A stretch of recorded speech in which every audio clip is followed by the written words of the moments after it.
Welcome to Elks 101. Another episode of Elks Central, breaking this one down. Reagan, touchdown Edmonton! Fajardo, Dunbar, back on top go the Elks!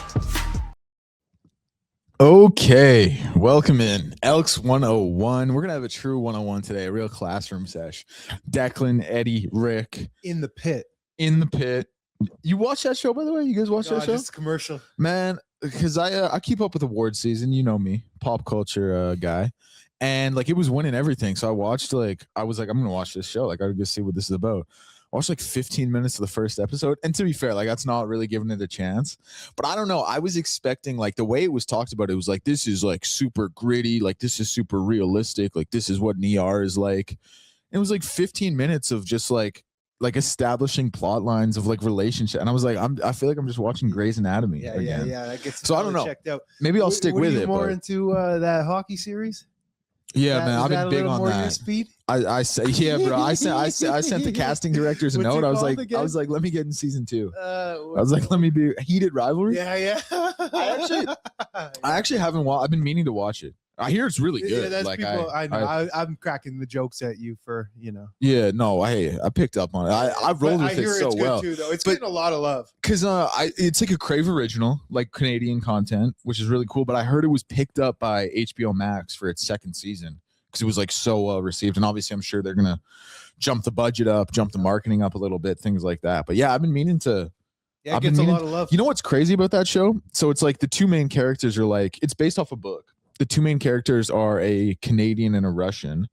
And like the author of the book, she was like, listen, it's not a fanfic about Ovi and Crosby, but that helped play a part. Absolutely. And I always thought that was like, I thought that was crazy hearing that. Like if I'm Sidney Crosby and Alex Ovechkin, two generational players, best players of my generation, I'm kind of sitting there like, am I cool with this? Yeah, like, I don't want your name. Yeah, exactly. Right. I don't know. Do you watch it, Rick? I have not seen it, no, but I have heard, I'm trying to find the stats on it, but apparently it's done incredibly well in terms of marketing the NHL, much better than the league has done itself. Especially in the States, I've heard. Oh, yeah. Yeah, obviously Canada, you pretty much don't have to do anything because we're going anyways, but in the markets where it's not as popular, so, go south of the border, it's doing big things. Like the increase in single ticket sales is up like over 50%. And they're saying they're accrediting to this. I believe it. Dude, the NHL is like the most exciting league in the world. And it does the worst job of promoting itself. Most exciting league? I don't think it actually is. But hockey's a very exciting sport. Like it's fast paced. Yeah. Like it's very intense. Obviously, like hits can come, like all that stuff. And I just feel like their superstars are all so boring.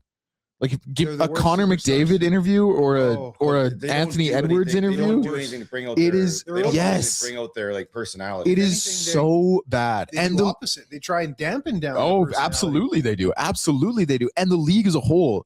Like man, if I'm trying to watch, like the NBA is putting an Ant Edward highlight in my face. They're putting a John Morant highlight in my face. Like anywhere I go, I'm not saying the NHL isn't like, obviously you can find Connor McDavid, Nathan McKinnon highlights, whatever.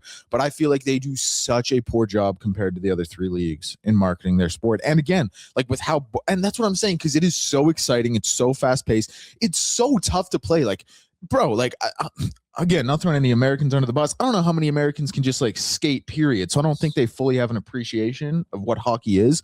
Like it's so exciting. It's so tough to do. It's so fast paced. And they do the worst job through and through, I feel like, of promoting it. And a big part of that is how boring the superstars are. Yeah. But it's a cultural thing. It's taught to you. They have these media trainings when they're playing for Canada, U15 and all this juniors. They're teaching you to turn yourself to a robot. You look at this past year with Zane Parekh and how he made the comments at the World Junior in terms of some of his Calgary Flame teammates.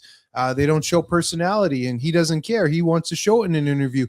And lo and behold, the old boys club comes out and slaps him on the wrist. Yep. In fact, it's probably more of a poor look on the organization and the people within who actually scolded him for saying the truth. Yeah.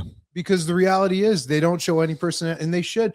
Man, Deck, you said something. Dude, I know Connor McDavid's a funny guy. I can tell he's got some personality to him. He does. I can tell, Rick, right? I can tell. I can't tell because he doesn't show it. Fair play. Like there was his wife, not that I follow her, it just came across one of my feeds. For sure.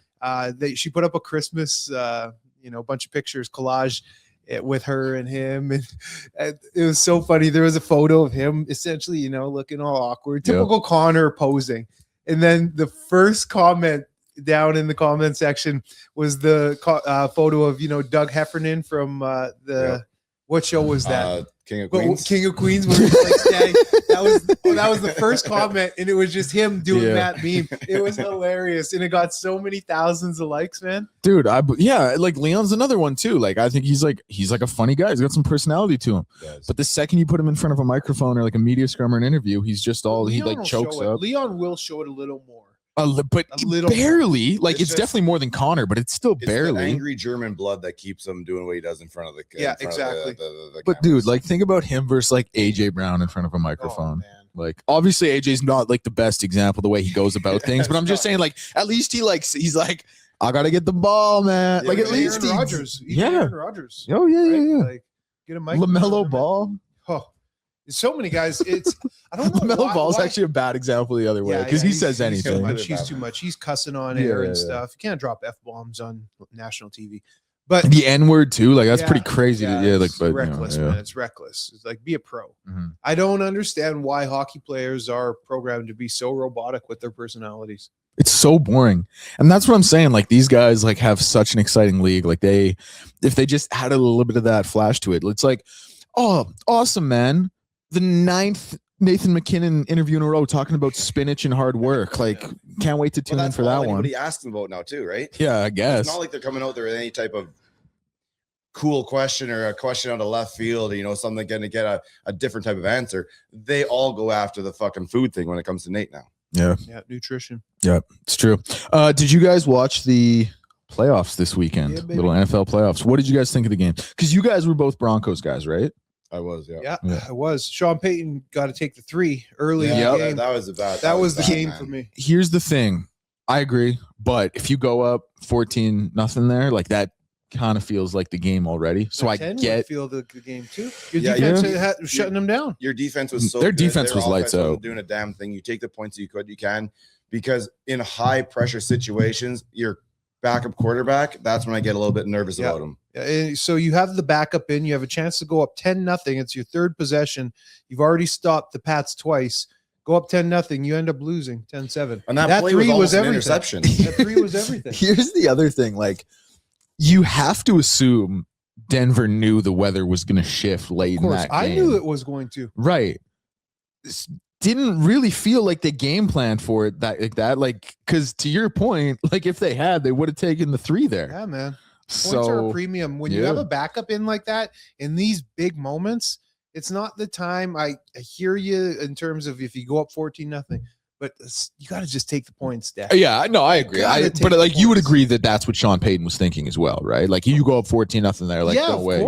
Of course, but situationally, it's kind of disappointing that he actually was that gung-ho, because Stidham, he wasn't looking great. He had the big bomb, had a couple of nice passes, but overall he didn't look great. No, he got nervous fast. He got nervous fast. I noticed a lot. And he was doing like almost 2-hand like basketball chest passes to get the ball out. Quite a bit he did that. And then if you notice, he dropped back so deep all the time. He'd have his normal drop back, but then he kept shuffling back to buy himself more space. But now you're turning a 15-yard throw into a 25-yard throw. Yeah. And it's also like with a guy like Stidham, who probably just because he hasn't been playing, like doesn't quite have like the pocket presence of some guy who's in it week in, week out. Like as soon as you get into that deep drop, like if you get an edge rusher in your face, that mixed with the fact you're probably like your timing's probably a little rusty, like just things aren't there. Like it's a bad combination for like when those sacks do get there.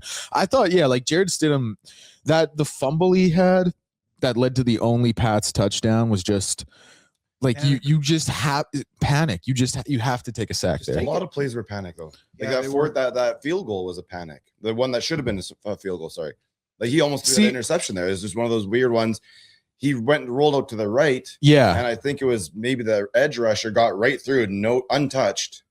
Yeah. That's the other thing. Just lobbed it up there, and it was almost a pick. If you're gonna go for it in that situation, like I don't put the ball in Jared Stidham's hands. Oh, exactly. Like hand it off. Hand it off. know? Trust your O-line. Do a fly sweep. Get a guy running across. Run a quick screen. Get it out of his hands. Dude, the Broncos defense, like, honestly played lights out. They that one touchdown drive on, what was it? Like, it was a 12-yard field the Pats had to work with, or like whatever it was. You go up 10-0, man. Probably game over. Yeah. And you got to think, like, the Pats had what, one chunk play? Like the flea flicker to Mac Hollins. Like, that was it. Like, they didn't have any motion offensively. Drake May didn't look, I mean, I know he had that scramble to seal the game on 3rd and 6. Didn't look great. Defensive battle that, like, let me ask you guys this. Bo Nix is in, they win that game? Yes. They probably get the first down. They go up 14-0 at the very least. And then who knows what happens from there. But he's not making that same mistake on that, what should have been a field goal. Yeah, and you wouldn't have a panic play where it resulted in the Pats touchdown either. This Pats rebuild has been so, like, they're winning, their opponent's winning percentage this season. I don't have the number in front of me, but I believe it was 37%, like 370. That was their opponent's winning percentage in the regular season. Then they get to the playoffs. It's a Chargers team with no offensive line. It's CJ Stroud, who, like, dude, I don't think he gets an extension. Like, would you extend him? No, not personally, but I know organizations like to go with the guy who's already in the locker room, but man, like, those 4 picks, it was just in that game, like, every time he had the ball in his hand, you thought it was going to be an interception. So, and then obviously the game before, 4 fumbles. Yeah. Yeah. Like, he had 4 fumbles, then 4 picks. And that's what I'm saying. I know this, we're not here to break down the Texans, but, like, they got a real question mark there in my mind. But anyway, yeah, so it's Justin Herbert with no offensive line, it's CJ Stroud, and then it's a Denver team with a backup quarterback with Jarrett Stidham. And I'm not taking away, because that Seahawks team is awesome, and Sam Darnold was lights out, like close to 350 yesterday, 3 tutties. The defense is unbelievable. But if if I'm playing that game again, I'm also saying, hey, it's Sam Darnold in the Super Bowl. I don't quite like. Sam Darnold has. I'm a believer. Like, I'm good with Sam Darnold. Yeah, for sure. Like, he might be quiet now. Yeah. So I give him a lot of credit there, but it is crazy that the Pats, bro, like, the Pats have all the dominance for as long as they do. Then we get a nice little Chiefs run in there. Then 2 years later, the Pats are back. Now it makes sense, Rick, why he's saying this. Now I get it. It's the Bills coming through. I get it. Well, this is the year for anybody in the AFC to walk. This was the year for the Bills. Yeah. This was the year for the Bills, and they didn't do it. Yeah, that makes a lot of sense. The whole world is, which Seattle is a better roster. Their defense is lights out. But, man, they're writing New England off. I think this is going to be a scrappy game. I think Mike Vrabel is going to make this ugly. Yeah. I don't think New England is going to get the doors blown off.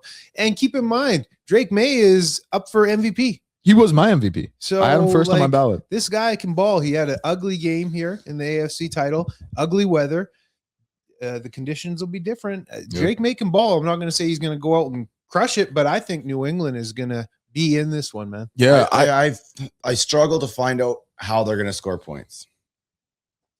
I mean, the weather wasn't great in Denver yesterday, but it wasn't a massive part of the game either. And they couldn't put up points against Denver. And now you put the ball into Seattle's hands. Not only is their defense just as good, if not better, you have an offense that's going to be able to hold the ball longer and use more of that clock than Denver was ever able to. Yeah, I agree. Like, I think the Seahawks have a better defense and a better offense. But to Eddie's point, like, there is something about this Pats team. Like, I can't count them out. I could see it being ugly. And that's so right now they open the line at 4.5 points. Yeah. And it probably will get pushed up to even 5.5, 6. Do you think? Yeah, I do. I thought it might get bet down. I probably would have opened the line. I probably would have opened the spread at 3.5. I'm going with the heart on this one, man. New England. You really, hey? Yeah, the head and the wise choice for sure. The sane choice would be Seattle with their dominance, but there's just something inside of me, man, with Vrabel. Yeah. He's rallying these boys. You're absolutely right. Like, the season, it's crazy. They started their season with a loss to Vegas, and now they're ending it with a Super Bowl appearance. Yeah, like, I don't know. The Seahawks-Rams game, great game. The Seahawks, I don't know. Like, for me, the Seahawks never felt like they weren't in control of that game. Like, even when the Rams were making pushes, like, you knew the Rams were going to be able to make some plays. Like, they were going to have some big moments. The Puka touchdown was cool. But you just knew the Rams were going to do that. But even still, it never felt like it was out of control for the Seahawks. Let's talk about that touchdown. That touch. That is the most selfish thing I've ever seen in football. Really? That Woolen penalty. And then he goes and gets burned the next play for 7. Crazy. The football gods shone down on him. Karma. Mhm. It's crazy, man. What a penalty. You stop them. You're getting off the field, 4th down. And you go and selfishly want to walk over to their bench and run your mouth. It does nothing in the game. All you're doing is getting your rocks off for your own ego. It does nothing for your team. And then you have the audacity to argue with your teammates who call you out on the sideline after. I'm so glad, and I wanted Seattle to win, but I was so glad this guy got 7 on him. Yeah. Because, like, man, that's the worst thing you can do in football. I don't mind a penalty where it's a holding or unnecessary roughness. You hit a QB late in the course of a game. Okay, cool. But after a play to go and run your mouth and catch a penalty, give them the first down, and then you get burned for a touchdown. Boy, go sit on the bench, man. Yeah, like I can understand, like you're covering one of the best receivers in the game. You want to talk your stuff when it goes your team's way, but to do it in that situation, like you have to know. Go to the Super Bowl. Yeah, like bro. you have to know you're gonna get called on that, and then obviously you got to keep covering him for the rest of the drive. Go to your own sideline and say that, or talk your junk, but say what you got to say and then be done. Yeah. Don't just keep going to get a penalty, because the refs, they'll allow you some wiggle room. Mm-hmm. They'll let you talk. It's not like you got to go pretty nonsense policy, but like enough is enough, bro. Mm-hmm. So not only do you let him off the hook and give him a first down, which is like blatantly bad enough, but then you get burned for a touchdown. You get spanked in the next play. Oh. That's tough, man. That's selfish. No, there's no other word but selfish. You know what they got to do? Bench him first half. Or a couple plays. I don't think they will, because Tariq, he's a really good player. He's a really good player. They didn't. There was no action yesterday. Like outside after the touchdown, there was no. Like I didn't really see. I saw they got him and Buddy got into it on the sideline, and they showed them fighing. But he was out there the next play. Yeah. They didn't sit him, and I'm thinking like the audacity. And they wouldn't, but. Try to defend yourself on that. Absolutely. That's one where you go to your bench, put a towel on your head, and put your face in your hands. Yeah. Like, yeah, dude, my favorite still is always like the tap on the chest, hand up, like letting everyone know my bad. Yeah. That one's always my favorite. Like, hey, we know. Yeah. That was obvious. Dude, that's my favorite. Like, do you guys remember Shaq's and a Fool on? Yeah. When like they would do that, and like James Harden would be on his 5th clip of the week getting burnt on defense and put his hand up, and Chuck was or Kenny was like, he's like, yeah, we know it's your fault. Put your hand down. Shaq, like, that's a good segment. Dude, Shaq, I used to go like just watch YouTube highlight clips of Shaq and a Fool, like roll for hours. Yeah, clowning each other, clowning. So funny. So I don't know if it changed anything, but Tariq Woolen did go to Twitter last night and say at NFL at Seahawks, no more taunting penalties, and then posted a "I'm sorry, do you still love me?" gif. Yeah, seems pretty insincere. He's making a joke about it. It works because they won. Yeah, he's making a joke about it. Yeah, like if they lose, you look a heck of a lot worse. Selfishness, man. There's no other way around it. He's 26. He's a young man, like a young kid. Yeah, young kid. Like it's just as selfish. This is maybe slightly different, but how about Willie Nylander, man, giving the national TV coverage the finger? Yep. Like, what are you doing, bro? Yep. What are you doing? Like, what is going through your mind? How stupid are you? They're talking about the Leafs that are in the press box, or sorry, I should say in the I'm having a brain fart, fellas, in the booth. What do they call it? Not the box, not the press box, but the suite. In the suite. Oh, I was lost. I'm glad you got there because I was way behind. Yeah, I was lost. We can edit that. But the players are in the suite, so they're talking about all the Leafs that are out. They have the TV on, and the TV's on because they have TVs in the suite, so you can see what they're airing. Yeah. And you give them a finger. Yeah. Like, what are we doing here, man? Yeah. The immaturity. Like, you're one of the faces of the franchise. Yep. And now all I'm seeing everywhere is just the still shot, screenshot of it, of just him giving the finger to the camera. Mm-hmm. Like, bro, like they didn't have the right mentality in that room to win. Selfish. And you see why. Yeah. Selfish. Who does that? Selfish. What'd you guys make of Martin's return? It was good. It was the way it's supposed to go. Yep. Like I really enjoy the whole you boo him, but then when you do the video or whatever, you got the big reception. When he come out on the ice the first time, I bet he probably got a big reception. But once the clock starts, boo him every time. Now he's on the other team, he touches the puck. But I mean, it happened to Gretzky, right? So it's almost done tongue in cheek. It's It's fun. And that's the way it's supposed to be. I'm not big on, like, obviously I understand them giving Marner one. I'm not big on tribute videos, period. Like, I think they should, and they're so commonplace. Like, so many players get them, and so I get, like, it's not the biggest issue in the world. I'm not really going to go to bat Stu for that coming hard. back here. No, like my thing, I wouldn't have given Stu one, No, and they Stu, They did the duel though. yeah, like Stu and together. Krueger. But dude, like my point is like, played. You guys that's have it. video? That's it. Like, dude, and Marner was obviously a great player for like a decade, a great player, 100-point player. I get, but I wouldn't have given him one. Like, I wouldn't. From Toronto. I mean, Stu from Edmonton too, right? So you got the local ties. That's a good point. You got to factor that in as well. But my thing is just like, I think we should give a video to someone who like won something. Yeah, like Marner, as good as he is, and like we've seen how bad Matthews has looked without him. Weird that Matthews is a center and he's the winger, by the way, and he was the play driver. But we've seen how Matthews hasn't looked as great without him. But my thing is like, he didn't ever show up in the playoffs. Right. Like, they got out of this. They got to the second round twice in a decade. Like, they didn't do anything in the playoffs. None of them have. Yeah, like my thing is like, I just think it's like the guys I'm giving video tributes to if they come back. Like, I'm talking the Crosbys, I'm talking the Ovies, and obviously those guys, like Ovi especially. He's gonna be you a don't one. even need to be a legend though. But No, you now have to it's do about something being a of part of the fans' significance. heart. Not Yeah, about being you're a fans' absolutely right. heart. Like you don't have to be a legend. No, it just has to be something significant. Like Stu Skinner. Yeah. Just because you went to 2 finals, like you didn't do anything, and you were very controversial. Yeah, like I don't think that deserves the video tribute. I like Stu a lot, and I'm happy to see him playing very well in Pittsburgh. And I do think Stu was really up against it here, and I do think he was better than people give him credit for. But like 100%. you got pulled 3 times in 2 cup runs. Like you were a Calder nominee. Like a video, and I knew like he was gonna get one. Obviously, they paired it with Kulak. Like it's what happens now. But I'm even Kulak though. Like Kulak, that's Yeah, prime that's what I'm example. saying. Why Like, is what- Kulak getting a video tribute just because he played D here for 4 years? Yeah. Like It has to be the 2 Stanley Cup runs, and then it has to be the fact that because he's from Third Stony pair- Plain yeah, or something like that. So he's still within the greater Edmonton area. So you've got 2 local guys who are on the team for 2 Stanley the Cup local runs. aspect's huge. but he's a third pairing D man. Yeah, but Like, that's actually the thing that gets him the most, because that is the Edmonton type of person where you're like the True. underdog guy, the blue collar guy. You go out there, you do everything. He played every damn game. He laid it all out there. He did exactly the way the fans want to see him do it, whether you have the talent, the skillful talent or not.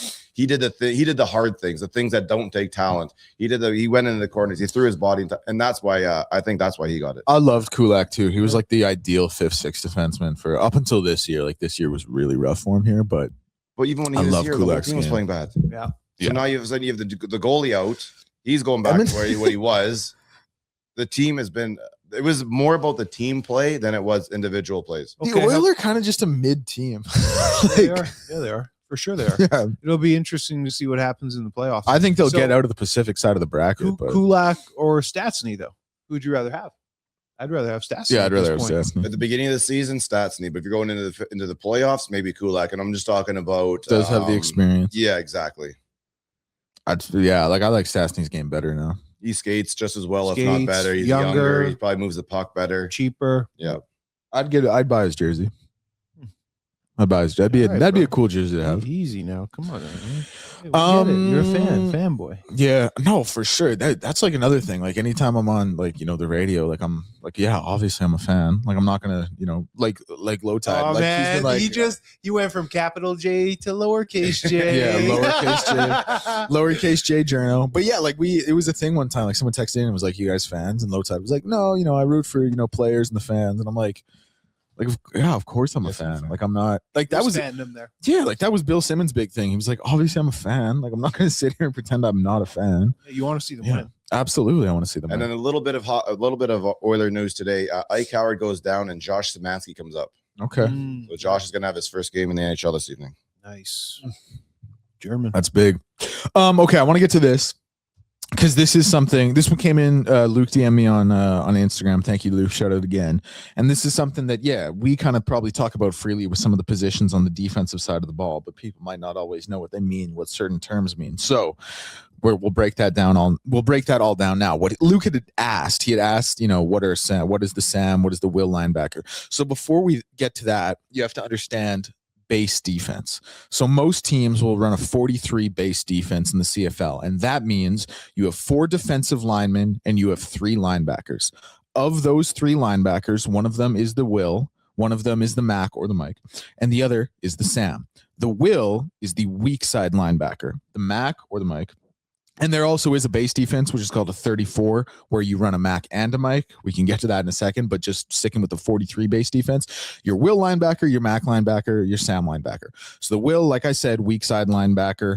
The Mac, I was about to talk about his responsibilities with the A, but the Mac is the middle linebacker and the Sam is the strong side linebacker. That's why they're called what they Yes, are. yes, Will, it's the Mac, letters Sam. there. Yeah. Yes. And so how they're determined, then Eddie, I'll let you talk about their responsibilities because you can talk about that a lot better. Just obviously I haven't played the game, but how it's determined. So if everything is set up offensively the same across the board, let's say it's an empty set, you got 3 wideouts to each side, your Will is determined by the short side of the field, and your Sam is determined by the wide side of the field, the strong side of the field. Now, if you have a formation, like let's say the offense, if I'm the quarterback here, to my left side, I have a wide out in a slot. I have 1 running back with me. And on my right side, I have 2 slots and a wide out. That is now the strong side. So for the defense, that's the left side. If there is a tight end, let's say I have 2, I have a wide out in a slot on both sides of me, and I have a tight end on the left side. Now, the left side is the strong side. And for the defense, that's the right side because obviously everything's flipped. You're looking at it. That is the strong side. So if everything's equal. Are you talking if the ball's center field? Yes. Yeah. Okay. Because we have to also, you are right in that sense, but also the hashes really dictate a lot. Yes. So say if on defense, and the hashes will also dictate formations a lot. Exactly. And if it is the middle of the field, oftentimes, I will just correct you. The free safety will just make a call, strong left, even if it's middle, and then the defense will be playing that as opposed to lining up. Like say you said, there's a tight end set over there. We would disregard that, and we're still going to play strong left because that's what our free safety. That's another good point. Yeah, like when I played, the safety always made the call. Yeah, the safety, and so the safety or right or wrong. Yeah. He's making the call, and you listen. Yeah, and then the other thing. So I think that's pretty much all. And then we can talk about responsibilities in a sec. The other thing we talk about is boundary corner versus field corner. Boundary corners, again, that short side of the field. So let's say you're playing on the right hash. That means defensively, the left side of the field is short. That is where your boundary corner is going to play because they're close to the boundary. And your field corner is going to play on the right side because there's way more field over there. Exactly. And then another thing is like teams in the NFL, the field is you will have corners shadow guys, but in the NFL, the field's smaller, the hashes are tighter, so you generally won't have corners. You might have corners traveling with a guy, but you don't really have corners traveling due to field responsibility. Right. You do have that in the CFL. Correct. And then I guess the other thing we'll talk about really quick, just before we get to the responsibilities that I've mentioned like 4 times now, is if you do run a 34 base, that means you have 3 defensive linemen. It'll be 2 edge rushers and a nose, and you'll have 4 linebackers, which will now be the Mac and the Mike, as well as the Sam and the Will. And generally, the Mike will be the strong side inside linebacker. The Mac will be the weak side inside linebacker. Correct. Yeah. Correct. Or depending on what the schematic is, the personnel on offense, instead of bringing in another linebacker body, maybe a DB you're bringing in. Yep. So you're still got your Sam, Mac, and Will, and instead of having that other Mike like you were talking about, it might be a smaller type of a body for coverage reasons. Yeah, like, and another thing, like in the NFL, I find, Eddie, you can speak to this better, like the NFL is a lot more schematic, bringing in nickel and dime and quarters packages, which is, so a base defense in the NFL would be like, a 43, 4 defensive linemen, 3 linebackers, 2 safeties, 2 corners. A nickel package is one of those linebackers comes off the field, you bring in another cornerback. That's the nickel corner, slot corner. Quarters package, that's 4 corners.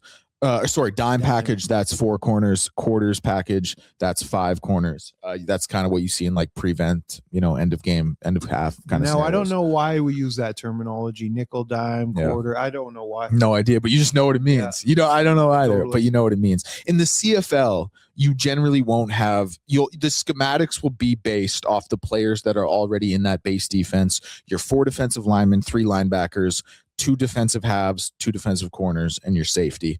And the schematics are based off that. There aren't as many personnel switches. Like on third down in the NFL, 3rd and 10 plus, they're always going to be bringing in that nickel. They're always going to have that extra DB in there for coverage. In the CFL, some of the most successful defenses I played on, actually, on second down, we would go to a 30 front. We called it Eagle, and it would be 3 down linemen and 9 guys in coverage, because that's very hard to pick apart if you're a quarterback. Now, the cachet is you're relying on those 3 guys to get pressure. Most oftentimes, you're not going to get pressure with 3. Because it's 3 versus 5. Exactly. So there's double teams all across the board, essentially. And the quarterback just has time to pick you apart. But if you're able to generate that pressure, it's a long day for the quarterback. Oh, yeah. Yeah. Like coverage sacks for me are always my favorite sacks, because it means the DB did their job, right? Now, do you want to talk about the responsibilities of each of the Sam and the Will? Yeah, absolutely. So, and it all run pass, right? So if it's a run, depending on where the defensive linemen are, because there's different fronts. You're not just putting your hand in the dirt in the same position every time. Sometimes you can be in an A gap. Sometimes you can be shaded into a B gap. And depending on where those defensive tackles are is going to be where the Will lines up. Usually the Will would line up somewhere between the A and the B gap over top of the guard. If it's run, you're going to have a gap responsibility opposite of what the defensive tackle in front of you has. So if I'm in a linebacker position staring at the offensive set, there's a defensive lineman in front of me. His responsibility will be the A gap right in front of him. Well, I'm going to have the B gap next to him. So all gaps are covered. There's A gap, B gap, and C gap. And when you're having your run fits, you want to make sure all those gaps are plugged and filled. And the A's are between center and guard. B's are between guard and tackle. C is outside of the tackle. Outside of the tackle. Well said, Deck. So between your 4 down linemen, that's 4 gaps covered. And then you have your linebackers that are usually tighter in the box, which is the Mac and the Will. The Sam floats a little bit more. But those 2 linebackers, the Mac and the Will, are responsible for the other open gaps. So everybody has their run fits and flows nicely to the ball. Yeah.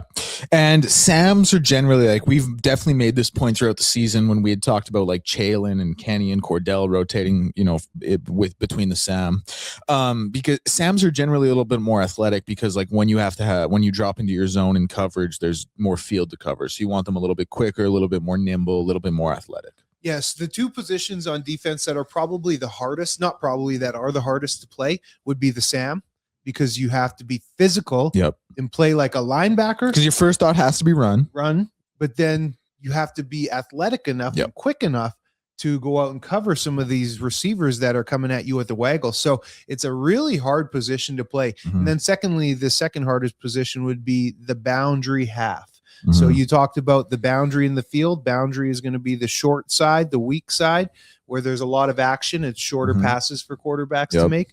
And that weak half usually is going to be covering the receiver, who is the boundary slot back, who's coming at you with the full waggle. And usually the boundary slot is the best receiver on most CFL teams. He gets the most action. So that's the hardest position, because you're having to cover him. And you got to be there and run support. Exactly. Yeah. So I think... And then, like the defensive line, you'll see like the 2 outsides are the defensive end or edge rushers. The 2 insides will be the tackles, the D tackles. Yeah. And then again, like in an odd number front, so like a 30 front or a 50 front, you'll have your nose tackle. Yeah. And then you'll have 2 edge rushers. So what we would do, for example, our defensive line was Odell Willis when we won the Grey Cup. Odell Willis, myself, Almondo Sewell, Marcus Howard. 4 Man, that is a defensive line, bro. If I've ever heard one, that is a defensive line. If I've ever heard one, it was 4 really. Is that the 2026 Seahawks? Like, what are we doing here, man? And what we would do is Almondo, he would go play nose in our 30 fronts. I would go out to DN because I could rush off the edge. Marcus would stay, and Odell would drop off the ball and play linebacker because Odell he was really good at covering, so you didn't have to substitute packages, but then he's really good at supporting in the run too. He's a very intelligent player, so all we would do is rotate and drop him off as a backer. Dude, it's funny you bring this up just because like I hate when my DNs drop like that, and the reason I bring it up is because I was Madden career mode. Fantasy draft. I'm the Titans. I got Micah Parsons, and obviously, like, I didn't change the playbooks. I just went with the Titans playbooks. But one of the Titans like base sets is Micah dropping into that zone, and I'm just sitting here furious. Like, why is my best player like not like I paid you to rush the quarter, so I got to go change I got to change my playbook. Yeah, or not even the playbook, but the audible. Yeah, every time. How you can go to his position and have a blitz. He's the only player I control on defense. Cheat code. But yeah, love that. I think that pretty much sums it up. Like the safety. Yeah, obviously. Let me just, if I can, Deck, because you mentioned something. So the defensive ends, they're responsible usually for the C gaps in a 40 front, 4 down lineman, and they have contained. Yep. So usually we talked about how the linebackers have their gaps to fill in. Well, contain is already handled by the 2 D ends. The 2 inside guys are taking up 2 gaps. So really the linebackers are just taking the remaining gaps. Yep. That's it. Yeah. Another thing we also talk about, and I think we have covered this before, are stunts or twists. And that's where that's where the end and the tackle switch gap responsibilities. Exactly. And we fried a couple Elks offensive linemen for getting beat on stunts this season. But communication. But yeah. I'm trying to think of what else. Yeah, like the safety. Free safety is awesome. Like, it's such a fun position to play. In the NFL, you have your strong safety, your free safety. Those responsibilities differ pretty greatly. Like strong safety, he can come down, play low. He can play in the box. Like, he's generally more run support, more physical of a player generally. In the CFL, like your free safety, he's flowing. And they're depending on who the leader is on the defense, it's either the free or the Mac who's calling the strength. But that's the most important thing for a defensive unit, is to get the strength call. Because if you're lined up backwards, if it's a blitz coming off the weak side and you're lined up backwards, man, everything can go awry. You have to get that strength call. And sometimes I've played with some teammates who are real meek back there. Strong left. No, man, say it with your chest. Strong right, strong right. Let us know, man. Our call was, again, didn't play in the CFL. I always, our call was Roger and Louie. That was the strength. Yeah, that was the strength call. And then relay it. Let's all talk. Communication is key, especially on defense. When we saw in the secondary the first 6 games of the year how the Elks struggled. Communication is everything on defense. Yeah, and another thing is, I guess, like the corners are kind of the all you're doing is you're getting what coverage it is out there. Like, you're just staying, you're not really, you're just, and you'll get the coverage call from the half. You'll get like your man, your zone, your cut coverage, whatever it is. Like, you're not, it's too far for them to jog to really absolutely. And then, I guess like the different types of cut, you be like man zone cut. Those are like, I don't know, you like at the CFL level, like, I don't even think you'd see boundary corner in a blitz package ever. Rarely. Like, you really rare. And you got to really, like, you can't really disguise it because he's got to get there. Yeah. And it's going to be seen. Yeah. It's got to be like if a well-known run situation. Yeah. Like, I remember we had a few like, it's got to be blitzes for some teams. Troy Smith. We had some good. Remember Troy Smith, the quarterback from Ohio State? Yeah, he was man. Playing with Montreal. We sacked him like 6 times because he just couldn't read things. Yeah. So you confuse him and then you catch him off the edge, man. Yeah, like I feel like for like a boundary corner to blitz, you really have to. It has to be like a really specific formation you've seen in film. You have to like that's really, I guess, kind of like you have to just know the formation. And exactly. It's not something you're really going to see. What NFL team was it just last week that kept sending that bound or the corner blitz? It was in the playoffs. They kept sending them. Not sure. Last weekend, I forget. Sounds like something Seattle would do the way they scheme things up, but I don't know if it was it Houston? But on the broadcast, though, I forget what game it was, but they sent that corner blitz a ton, man. Houston's got physical corners. Could have been them. Yeah. I think that pretty much sums it up for the defense. I hope that was all clear. I think we made it. I'm going to give our go-ahead hand up. I think we did a pretty good job of making it clear. Sure, without a chalkboard. It's hard without a chalkboard. Yeah, absolutely. Just talk it and have people visualize. Yeah, I guess. And it's also tough because like I started describing it as an offense, like what the offense is looking at, and the defense, it's flipped. But yeah. Offensively, I think everyone's probably pretty familiar with the positions. Like this is Elks 101. It's not Elks 404. So if you're not familiar, your center snaps the ball, To the side of him, you have your 2 guards, and then you have your 2 tackles on the outside. Tackles, you generally want a little bit more athletic. Guards, you want a little bit meatier, I would say. Yeah. Guards are usually shorter, thicker. Yeah. Tackles are longer. Listen, leaner. like someone who works on a Saskatchewan farm is going to be playing your guard. 100%. Someone who played SEC ball is going to be your tackle. Usually, Maybe. That's probably, yeah. Most oftentimes on most CFL rosters. Yeah. And then I think like everyone probably understands your wide receivers and your slots. The waggle, you get the running start. Yeah. A lot of good motion in the CFL. Yeah, running back, it's all pretty self. Yeah, you gotta. I guess one thing is like whoever's on the line has to check in with the ref. Make sure they're on. Make sure they're on. Yeah. Same thing for punt coverage. Your punter's the one who boots the ball. Pretty sure everyone knows that one. But yeah, I think that probably it's pretty thorough. Probably pretty thorough. I'm trying to think if there was anything we might have missed, but I think that pretty much sums it up. Back up to Luke.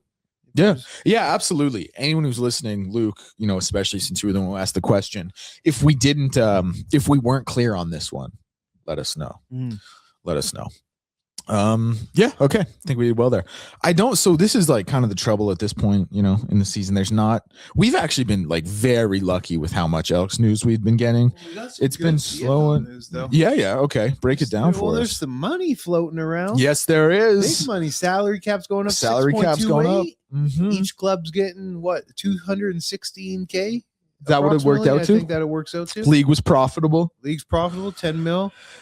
So profitable that come training camp, each team also will get 50K to allot for payments. So in training camp, you get paid. Mm-hmm. And depending on how long you've been in the league, you get paid more. So, and you have to also be qualified. You have to play in, I think, 7 games the season before to be able to get some money at that following training camp. So say I played 7 games my first season. That next year at camp, I'll make about $400 a week. And then in my 5th year, I'd probably make about $800. It was getting capped at 8 when I was playing. But with this extra injection of 50K per team, I'd imagine like the vets are now going to probably see over $1,000 a week. Yeah. At camp. And that's just like, that's walking around money. Yeah, that's not money. Like, that's absolutely just fun money. Yeah. Like you're not living off that. Exactly. That's not your salary. If you're smart, because in camp, your housing's covered, your food's covered. Yeah. So you're just going to sit on those checks and there's your first month's rent. You've been, you've been sitting on your checks from the season before, or you've been working or you got a nice off-season bonus. Exactly. So it's a nice little injection of cash, right? Mm-hmm. Each guy is going to see a couple extra bucks for sure. Take that money, go play spades with it. Pretty much. Whatever you want to do. You're in the know right there. Or just throw it all down because it's always the NBA playoffs during training camp, and just the always putting it on Spurs money line. Or the notorious argument that ends up leading to people losing money as Jordan or LeBron. Yeah, because it's inevitable that argument always is brought up every training camp. How do you guys lose money on it though? Oh man, guys start betting, and the guys will start talking bets about who had better careers and stuff. It's nuts. Man. Okay, and then when guys get free cash, they just throw it around. It's insane. It is. Yeah, it is a nice feeling to just come into like that fun money that you can throw around a little bit like that. But yeah, huge for the league. Like they tried to tell us the CFL was dying, and we said no chance. That's what I'm saying. And we said no chance. She's profitable league. Baby. Yeah, profitable league. Again, like there are going to be people who come out of the woodwork talking about this. Like, yes, it's not the NHL, it's not the MLB. Like we know that for what, like, yes, it's in a healthy spot, man. Oh my god, it's in a great spot. Playing the game you love, man. You're playing the game you love for money. And you look at the teams over the years that had really been struggling. BC, Montreal, man, they're in really good situations right now. Those are 2 great examples, and obviously, like the team success helps, and like what Nathan Rourke brings, and even Davis out there in Montreal, like what they bring to kind of the fan base is owners who care. Huge. Yeah. Owners who care, who are attempting, so the league is actually in a really good position. Now we'll see if these new rule changes will bring in all these extra fans they say it's supposed to. We will see. I still kind of go back and forth. Like I wonder how many it'll alienate versus how many it'll bring in. Because here, like when the Elks did the thing where they changed the name over, they kind of said like we don't need our old fans, and a lot of people resented that. It was like it was a big issue. Not at all. Like as bad as possible. Pretty really. Much, yeah. Worst rebrand you could ever do. Yeah. Like just the worst way they could go about it and everything. Even just the name choice, and it's not even a word. Yeah. Right. What is an Elks? Yeah, like, and it was just it was as bad as possible. And this, like, I don't think this is anywhere near that, but I do think there is like maybe to a degree of, hey, the old fans, this one isn't for you guys. This is for the new fans. And so it'll be interesting to see how it works out. But yeah, like once people like, this is the thing, like, man, I don't watch college football because I think it's the NFL. I don't watch March Madness because I think it's the NBA. I don't watch the CFL because I think it's I watch it because it's fun and I love it and it's exciting and it's like enjoyable to watch. Nothing else even needs to be said. That's a great way of explaining it. That's what I'm saying. I was thinking about this last night, just like randomly. I don't even know what spurred the conversation or spurred the thought in my head, but just like, man, like what you like. Like, who cares? Like what you like. Compare it to the other one. Yes, absolutely. They're different. They are. Do what you want. It's one thing. It's one thing to say, "Oh, I'd rather watch AHL over NHL." No, it's the same sport. You want to watch the best of the best. But even NFL and CFL is apples to oranges. Yeah, and even still, like people who do watch the AHL, they watch it because it's fun, and they watch it because they like it. Yeah, like no one watches the AHL and thinks it's the NHL. No one watches the World Juniors and thinks it's the NHL. Like I don't watch college football play and think these guys can compete with the CFL or NFL team. I watch it because it's fun. Yeah. You know what I mean? Kids out there making mistakes too. Oh, dude. It's nice to see the mistakes. Well, dude, you talk about Reek Woolen's mistake. How about in the Natty, Miami? It was 3rd and 17. Indiana ran it. Like sometimes this is another thing people might not understand. Like on a 3rd and 17, like I think conventional fan wisdom is like, we gotta run an empty set here. We gotta run down. We gotta get our receivers down the field, get the ball. Yeah. No. Like we're getting 5 yards and we're making it a little better for our punter. We're conceding. This was that situation. Indiana did that. I think it was a draw. It might have even been just like a sweep or whatever. Although sweep goes outside, draw goes inside. But anyway, and face mask on 3rd and 17 to extend the drive. That is what college football is about. I can live with that. I can live because it happened on a play. Like, although bullets are flying. But as far as penalties that happen in a play, face mask is a tough one. Yeah, because you're in control. Yeah. You're in control of where your hands go. Yeah. And usually if you're trying to wrap up the legs, that's not anywhere near a face mask. Yeah. And it's also just like, I get you want to get shoulder pads and stuff, but it's also because the thing for me is like always like you might inadvertently like get your hand up there and make contact. It's when everyone grabs and pulls. It's like we gotta know. Yeah. You can't. Blatant, yeah. You can't be doing that. I guess so we do have a little bit of CFL news that's just dropped down here in like the last half an hour. Montreal and Austin Mack have parted ways. Austin Mack is now a free agent. And they did this just before his bonus. Of course. So they were trying to renegotiate, probably trying to get him, not probably, they were trying to get him to take a pay cut because he was making a big tag, I believe. Yep. And he didn't want to give up the money, didn't say I'm taking less. So let me hit free agency earlier. Yeah. That's all that is. Yep. Big player, man. This is a good receiver. Yep. He's a really good receiver. Yeah, he is really good. Yeah. They also let Sankey walk. Yeah. Those are two really good players, man. Like I wouldn't be happy to have him on my team. He'll be and the nice thing is you get a jump start at free agency. So you get to talk to all these clubs before they spent their money. Yeah. Like that's the one blessing for these guys. It's a tough look optically. Oh, they just cut him before bonus. But really, you're doing them a little bit of a favor. If you're going to release them, better do it now before all the team's free agency pool is dried up. All right. That was what happened to me actually with an injury. Yeah. I tore my knee up and then they cut me right about now, late January, and free agency wasn't for another 2 weeks. And it just allowed me to start talking to teams before all the other free agents. Yeah. Interesting. Yep. Ed took his chance. Yeah. Worked out. I did. Worked out. The Elks do have some signings we can announce. We can talk about these a little bit. Francis Beamie extended to the 2026 season. This is just the Patrick Starr meme where it's Dwayne Wade and LeBron, another defensive lineman to Edmonton. Some of the other guys they signed, defensive backs, Javon Bird, Travion Blaylock, Ian Kelly, 2 wide receivers, Ayer Asante, Katron Jackson Jr., running back, Ontario Brown, and another defensive lineman, Gavin Meyer. So 2 of the names that stuck out to me were Ontario Brown, and I just want to make sure it's and Bird there, because they were both on that Northern Illinois team that beat Notre Dame, not this season, but the season before. And looking at their numbers, like Bird, 47 games, 147 tackles, 17 PBUs, All-MAC second team and All-MAC third team in back-to-back seasons. And I love my DBs, like anyone who can come in there and play. That's awesome. Brown, he was the other one, Northern Illinois. 3,000 yards on 518 attempts in his career in 40 games. All-MAC first team. He had a 1,300 rushing yard, 1,296 rushing yard season, 10 touchdowns, 28 total touchdowns in his career. Big play, like explosive player. Really liked him as well. Nice. Not as familiar as the other ones like Blaylock. He was on BC's practice roster last year. Jackson, he had split his time between Baylor and Arkansas. Yeah, like barely over 1,000 yards for his college career. Not knocking him or anything, but it's just not really a guy who stands out.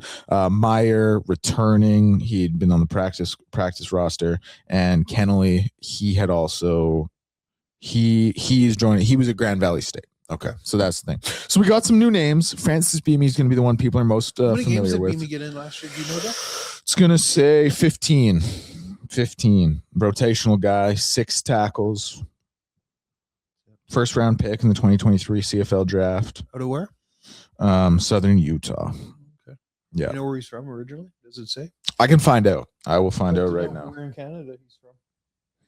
Probably out east, I would imagine. Yeah, it is probably out Montreal. Yeah, French name. So we probably should have put that together a little quicker than we did. That's why I said you out did, east, right? you did. Yeah. But okay, you're right. You know what? Hand up. I should have put that together because you said out east, and I was like, yeah, I wonder where in Ontario he's from. So, but he's got the Frenchest name of all time. So Beamie. Francis and Beamie. Yeah. Probably should have put that one together. Hey, another defensive lineman to the Elks. I was thinking just about our chat with Noah last week and how we may have seemed like we were haterish with the D-line in some of our conversations in the past. But I was putting on a conference this week. Well, speaking at a conference, I didn't put it on. And I was just talking about my career, and it kind of dawned on me. The last year of my career, in my 9th year, I finished with about 17 tackles and 5 sacks. Mm-hmm. And that was me in my 9th year last year. And that would have been as a D tackle. Yeah, that was my stats. Yep. That would have been the best on the Elks this past year. Yeah, and that was an old dog who I can admit I didn't like have it that much anymore. It's not great. No, man, it just dawned on me thinking, man, these guys, like, sure, we're hard on them, but damn, they really weren't that productive, man. No, they weren't. And just to anyone who's listening, like Eddie says, as a D tackle, like, yeah, your ends get the sacks, your D tackles. Yeah, D tackles get the don't as much. Yeah. So for me in my 9th year to have 17 and 5, like, and these guys had a team best of 4. Yeah. They had a tough season last year. There's a lot of work ahead. None of what we said was undeserved. No, it wasn't. There's a lot of talent is there, but now the numbers need to catch up. Absolutely.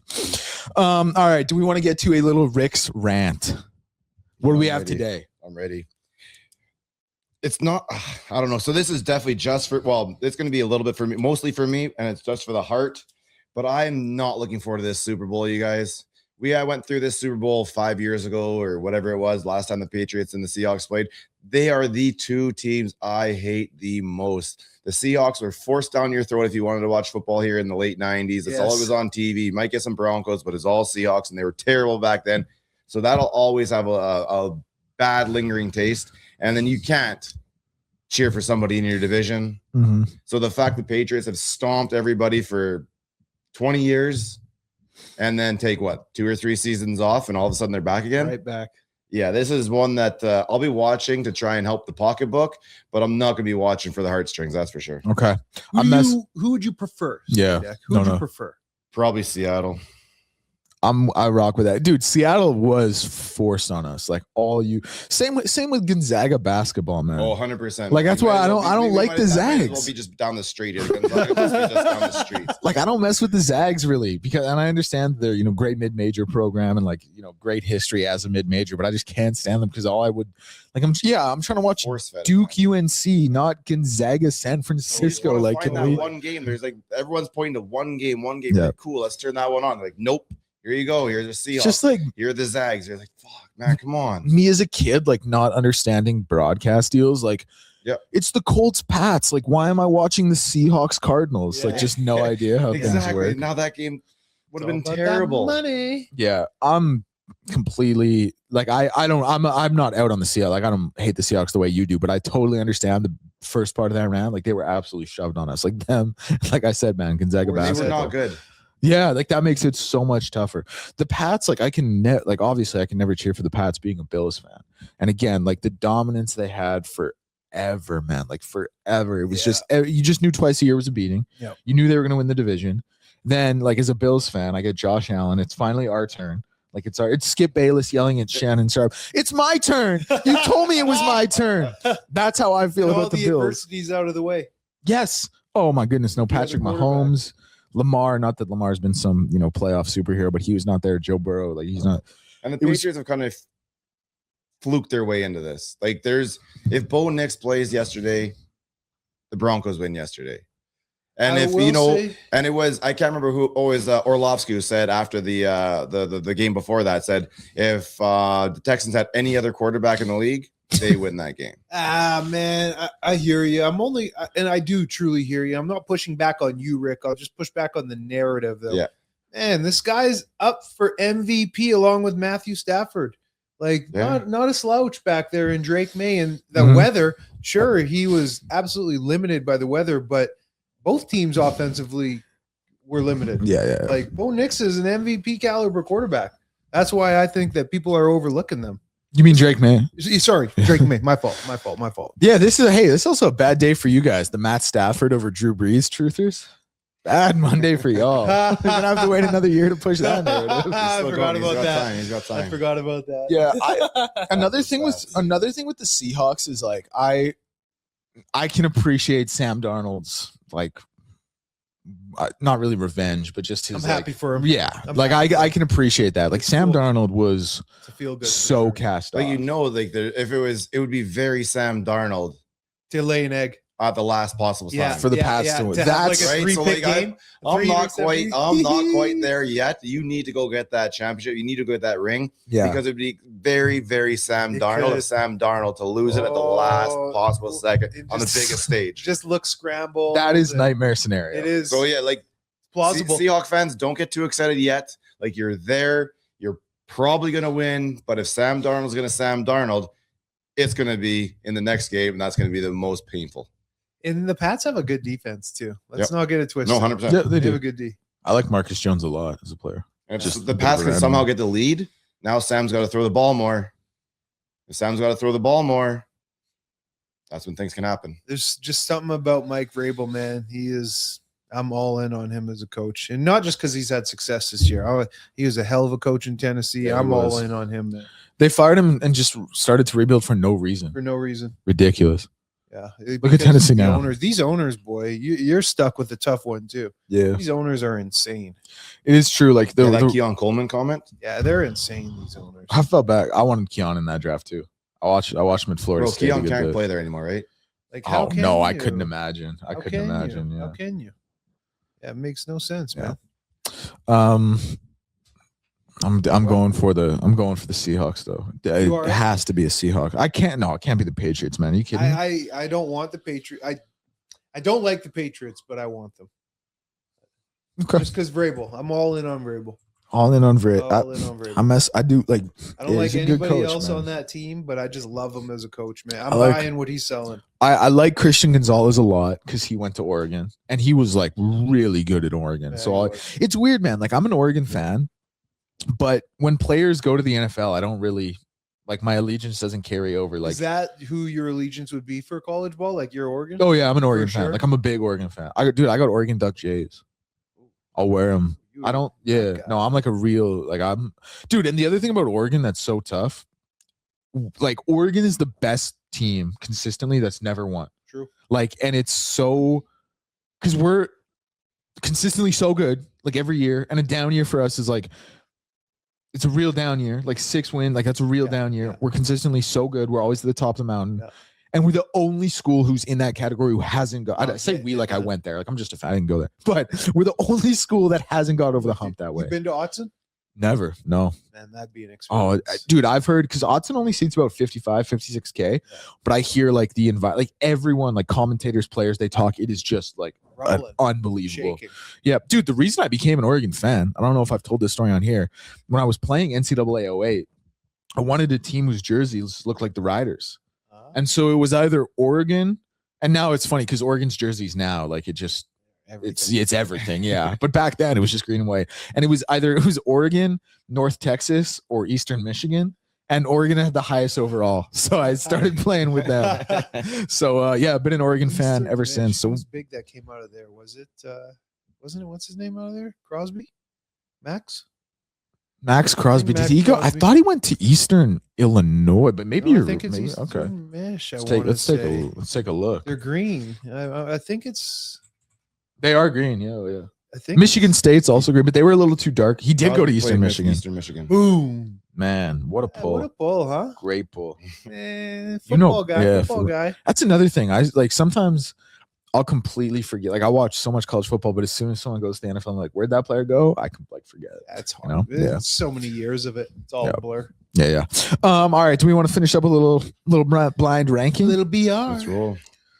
All right, so this week we have CFL quarterbacks with 40,000 or more passing yards. Oh, Man. I like it. This is Rick, elite. This is a good elite. one, This is Rick. good. I like this. And I only took 5 of them. Okay, Yep. so I think there's like 7 or 8. So I may have left a couple easy ones off the list here. Okay. So I didn't want to make it too easy. So we're gonna start it off with the old man, Ron Lancaster. Oh man. I mean, come on now. Let's Little not play general. around. We know where I'm putting them. Literal general. Really? One. Going number 1? Yeah, Okay. man. I'll put the general at 5. Realistically, I'd put him lower, but I gotta. Yeah, it's The heart has to take over. I'm putting Ron number 1. Danny McManus. I liked him. Yeah. He'll be my 4. High cat legend. Yeah. I'll put. Just Yeah, I'll put had him that number gut and 4. everything, I'll too. put him number 4. Slinging it. Let's go Doug Flutie. Number 1. 2. Yeah, One what of he the did. I goats. never watched the CFL in the 90s, but like if you go back and look at the numbers Oh, with a dude. sober It's adult crazy. mind, Yeah. it's actually insane what he It's similar to like looking at Dan Marino's numbers in the 80s. did. Yeah. Prorated to like 8,000 yards or something. It's Yeah, crazy, man. It's I'll put crazy. I'll put Flutie 2. That's easy. Smiling Hank, Henry Burris. It'll be 3. Man, I mean, yeah, I'm really nervous about who my 5 is going to be. I'll put him 3. My 5 is going to be someone who doesn't deserve to be at 5, but that's your 5's okay. definitely a guy who doesn't deserve it. We're going Damon Allen. Grandpa.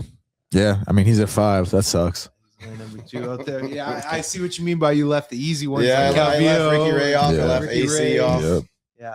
Yeah, Yeah. that's a good list, Rick. That was a That's good, really good man. one. This That was is a really one good of the one. better ones. Yeah, that I was figured good. everyone's gonna be waiting for AC. I was like, Yeah, you gotta take exactly. You got to take I that was. one off there, man. And then When Ricky you Ray, said obviously, Flutie, with though? Edmonton. Yeah.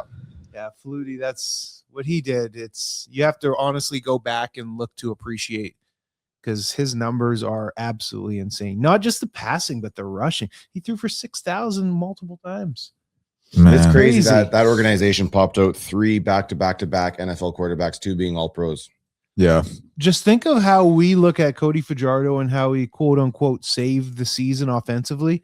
He threw for 3,400 yards, 6,000 yards from your Yeah. starting quarterback. Dude, 6,600. That's like you're Like- averaging almost 400 a game.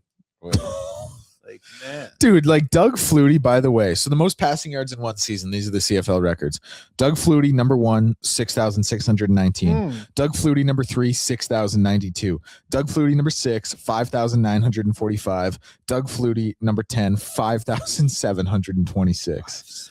Like, dude, what? I remember when Trevor Harris back in Ottawa went for 5 and he had 4 different 1,000-yard receivers. Like, that was cool, but he just barely got to 5,000. Dude, I When the know. CFL was at its best. You had incredible quarterbacking.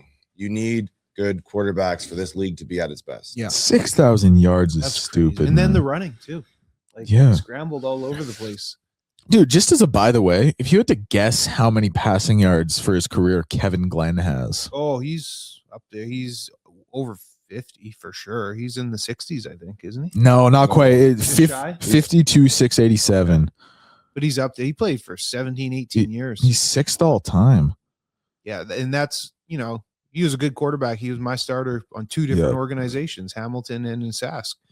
but it was never a thing where he was out there just taking over games. He always was that 50-50 guy where he'll throw for what's his career touchdown to interception? Because he's like pretty much dead even. Almost. His best one, like for his career, 294 to 207. Yeah, so 207 picks. Best season, that 2010 season in Hamilton, he had 5,100 yards, 33 tutties, 17 picks. Never had another year with over 30 TDs. Harlan Bruce, we had really good receivers that year. Dave Stahl, he'd get the touchdown, then juggle the ball. Yeah, that was kick it into the stands. So cool. Yeah, and then we also had Manny back, or not Manny, Mo Man. He was here for a little bit. Man, not the biggest playoff performer. No, not at all. Actually, yeah. I mean, probably would have had that Grey Cup in 2007. We'll never know. We won't. Winnipeg was the better team, for sure. If you say so. They were. I mean, I've heard Rider players outright say they won that Grey Cup because they had to play Dinwiddie. Yeah. Evan Glenn had a really good year that year. James Johnson had. Maybe he has 4 picks against Kevin Glenn instead of 3 against Dinwiddie. All right. I guess anything else we want to wrap this one up on? I'm good. We're good, man. Yeah. Okay. Dope. Well, I think the plan is Brock Mogensen on Friday.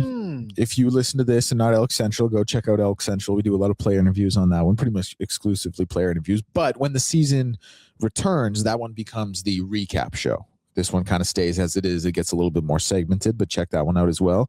Appreciate anyone who listens. I guess we'll sign off. See you on Friday. Love you guys. Love ya.